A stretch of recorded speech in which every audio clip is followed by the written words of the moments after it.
do it. That's unfair. We would be honored if you would join us. So of course, while I'm headed to my Uber downstairs, I get to the elevator and I get this notification on my phone regarding this new Vader experience. Now the trailer, I'm going to list the link below for you guys. You can watch it and we're just going to go over it in this video. Basically what's been announced, Lucasfilm is making a VR experience for the Oculus. Now that's a virtual reality immersion system for the PC. Apparently it's going to be taking place between Revenge of the Sith and Rogue One.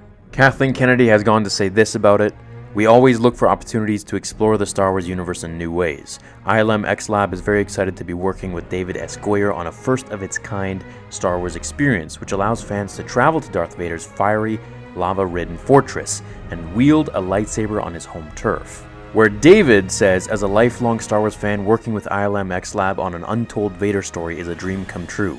What? The experience is designed to be immersive first, meaning from its inception, this 3-part series has been conceived and executed specifically for the VR medium. Now on StarWars.com, it lists a lot of information about it, including an interview with the man himself. So he says, "I think it was about 3 years ago that I got called up by Lucasfilm and they asked me, would you ever be interested in doing something in the VR space with Vader? And I said, yes. Do you want to hear anything else? And I said, no. No one prior to this had ever attempted anything like this in VR. The development of Vader Immortal, to hear Leo and Goyer tell it, has been a journey of discovery and experimentation. What can and should they do with this medium and with this hardware?" He then says, "I knew I couldn't write it like a teleplay. I couldn't write it like a movie.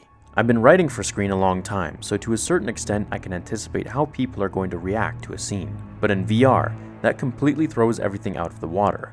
We would have a really emotional scene, for instance, but as we were playtesting it, the environment was just so overwhelming because you're actually there, you just weren't listening to anything anyone was saying. And so fairly early on, the rest of the team and I realized that we have to write and playtest. There was no way how to anticipate how you would respond unless you put on the goggles and experienced it, and that's taught us a lot.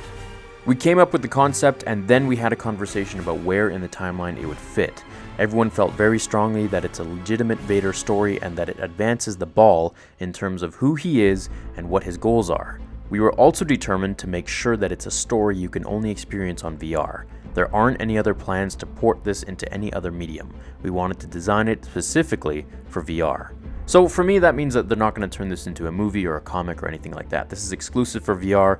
It basically just means you got to go out and get an Oculus Rift. So it seems pretty cool to me. So essentially what this is, it's just a VR kind of story where you get episodes and stuff like that. It's a new game, pretty much, of Vader between episode 3 and 4, where we go to Mustafar, and I'm assuming by the green lightsaber that we see in the trailer, you are a Jedi or some sort, where you basically have to battle the Mustafarians, I'm guessing, because that's what it looks like here, and you meet Vader, you maybe fight him too, or you go along his journey of... I'm not really sure at what point they're putting this, but I'm guessing since you see the fortress, it's much after the new comics that have come out, so I'm pretty excited for it. I think it's going to be cool. You obviously have to have an Oculus for it, which is pretty expensive, and you need a PC. It's not a new show, it's not a new thing for everybody that can watch just on stream service or something like that, but it's a new game, and yeah, it's something else for Vader. I'm pretty excited.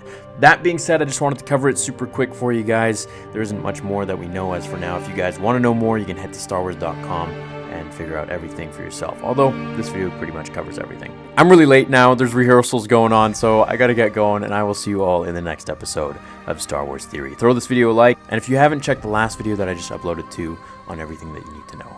Until then, my fellow Jedi and Sith friends, remember, The Force will be with you, always.